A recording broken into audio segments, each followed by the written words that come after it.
Hi అండి, hello, welcome to Adi's life style.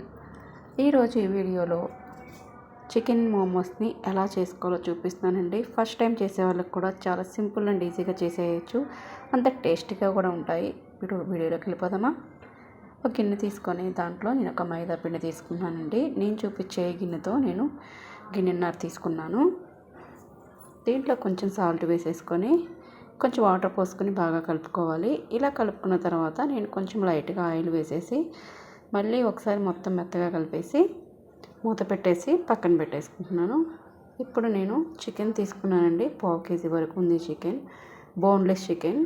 దీన్ని 1 hour ముందే నేను ఫ్రిడ్జ్లో పెట్టేసుకున్నాను. మీరు కావాలంటే ఓవర్ నైట్ కూడా పెట్టుకోవచ్చు. టైం లేని వాళ్ళు 1 అవర్ పెట్టుకుంటే సరిపోతుంది.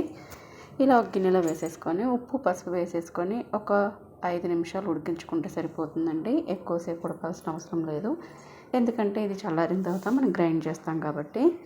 చూసారా, ఉడికిపోయినాయి, చల్లారిపోయినాయి ఇవ్వండి. ఇప్పుడు నేను మిక్సీ వేసేస్తున్నాను. మెత్తగా పట్టుకొని పక్కన పెట్టేసుకుంటున్నాను. అదే గిన్నెలో నేను చిన్న తరిగిన ఉల్లిపాయ, సన్నగా తరిగిన పచ్చిమిర్చి, కొత్తిమీర అండ్ ఇప్పుడు మనం చికెన్ మిక్సీ పెట్టుకున్నాం కదా, అది కూడా వేసేస్తున్నానండి. రుచికి సరిపడా ఉప్పు, కొంచెం కారం కూడా వేస్తున్నాను. నేను వాడే కారం చాలా ఎర్రగా ఉందండి. మీరు ఒకవేళ కారం ఎక్కువ తింటే కొంచెం మిరియాల పొడి కూడా వేసుకోండి. నేను మిరియాల పొడి కూడా లైట్గా వేశాను. ఇది మొత్తం కూడా బాగా కలుపుకోవాలండి. చూసారా, ఇలా కలుపుకోవాలి. ఇప్పుడు మనం ముందుగా కలిపి పెట్టుకున్న మైదా పిండి ఉంది కదా, దాన్ని చిన్న చిన్న ఉండలుగా చేసుకుందాము. నేను కొంచెం పెద్దగా చేశాను.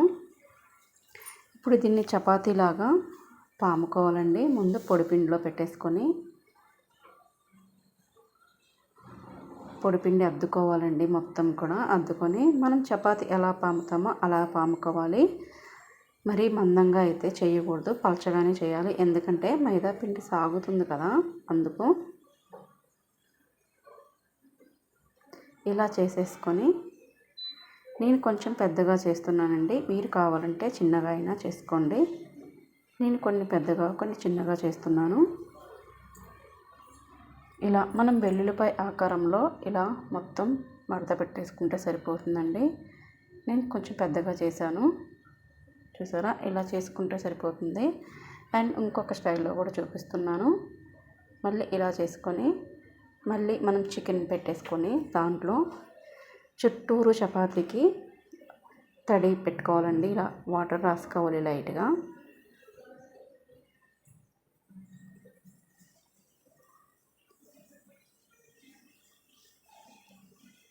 ఇలా రాసేసుకొని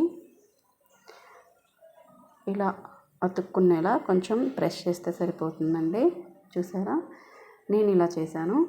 మీకు ఎలా కావాలైనా అలా చేసుకోవచ్చు. ఇప్పుడు స్టీమ్ కోసం నేను ఒక గిన్నెలో వాటర్ పోసేసి ఇలా స్టీమ్ చేసే గిన్నె మీద ఇవి పెడుతున్నానండి. ఇవి సిమ్లో పెట్టుకొని బాగా ఉడికించుకోవాలి, హైలో పెట్టకూడదు. చూసారా, నాకు 10 మినిట్స్ టైం పట్టింది. బాగా స్టీమ్ అయిపోయినాయండి. ఇప్పుడు నేను మళ్ళీ చిన్నగా కొన్ని చేసుకున్నానండి, అవి కూడా నేను పెట్టేస్తున్నాను.